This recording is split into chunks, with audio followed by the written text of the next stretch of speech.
How's it going, Apes? Welcome to another AP Environmental Science lecture. Today we're going to look at Feeding the World, our new unit here.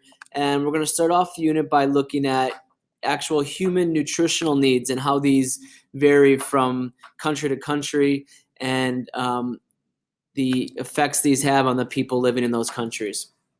So let's get right into it. So we've already know in both the developed and developing worlds that human nutritional requirements are being met to different degrees.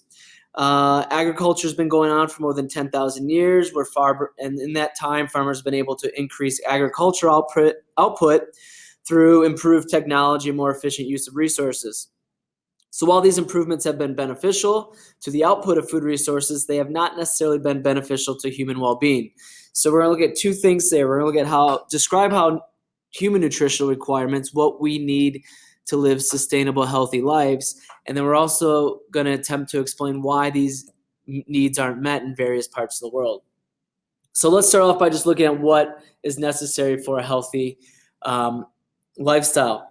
So if you look at the graph here on the right, it shows that over 800 million people worldwide lack access to adequate amounts of food.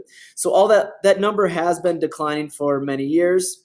It's still way above target numbers set by various world agencies. So currently, about 8.8 million people starve to death each year. That's 24,000 people a day are starving, and this is due to undernutrition. And when we say undernutrition, what that means is that people are receiving anywhere between less than 100 to 400 kilocalories a day that they necessarily need. And this can lead to quite a few things. Energy deficient is pretty obvious, but it also opens up people's susceptibility to disease, and then even in children, improper brain development. So you can see the effects, especially starting out at a young age, if you don't have a proper diet, can have long-term effects later on in life. Which brings us to malnutrition. Malnutrition is actually interesting because what's happening here is it's a diet. It's not saying these people don't have the food. They have access to food, but they don't have the correct balance. They don't have the balance of proteins, carbs, vitamins, and minerals one would need for a healthy diet. And it's estimated by the World Health Organization that 3 billion people, that is nearly half of the world's population, are malnourished. So regardless of the number of calories that they consume, something is missing, resulting in that malnourishment. So what are the effects of malnourishment? First off, vitamin A deficiency. You can get vitamin A in most of your vegetables like carrots, spinach, things like that. But every year, 250,000 children a year are becoming blind, develop blindness just because of this one vitamin deficiency. Again, all they would need to do is have the access to this food. Anemia is another one. This is lacking iron, and it's not just for dietary. You don't. People can become anemic through malaria, having the AIDS virus, or even through other parasitic infestations. So, two examples of the effects of malnourishment and how they affect the body.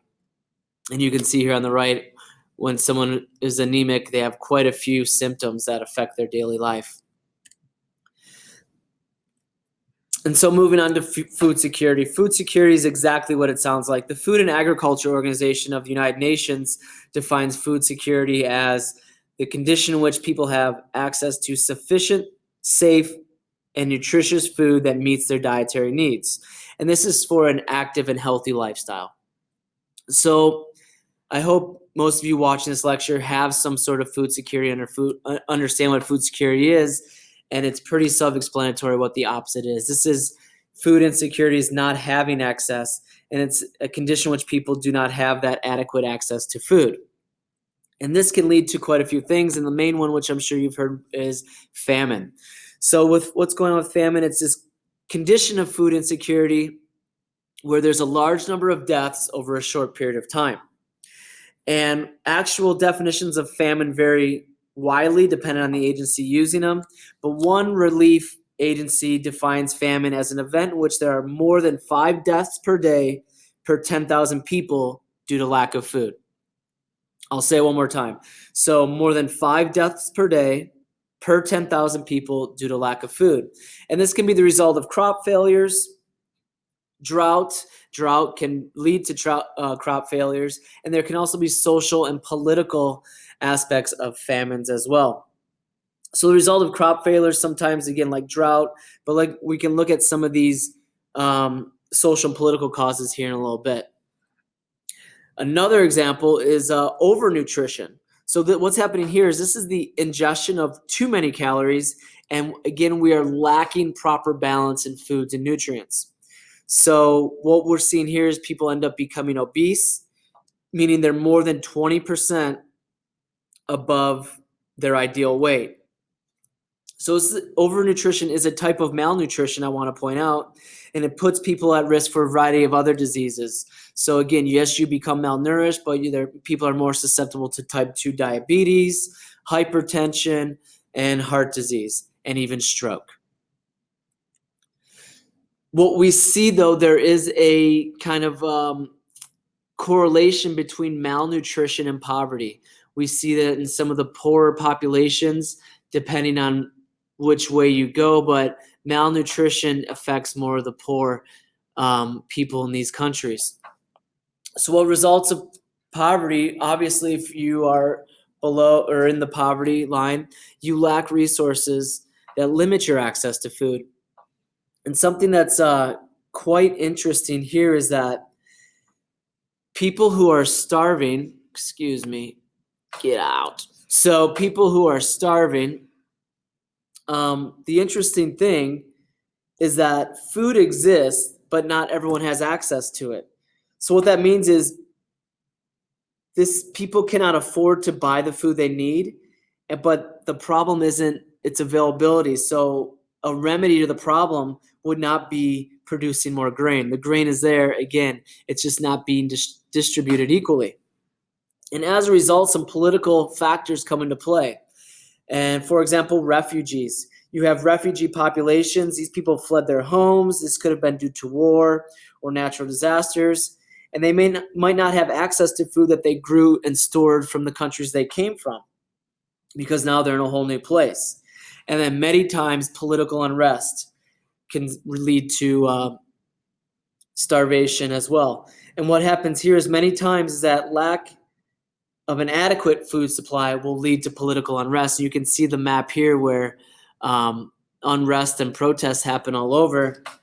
And this was huge in 2008 because what happened, there was a rise in food prices in 2008. And what we saw was an increase in food riots in places like Haiti, Egypt, Cameroon, Yemen, and elsewhere in the world. And this was a combination of, again, high prices, but also poor governance, and political unrest led to these inadequate food supplies as well.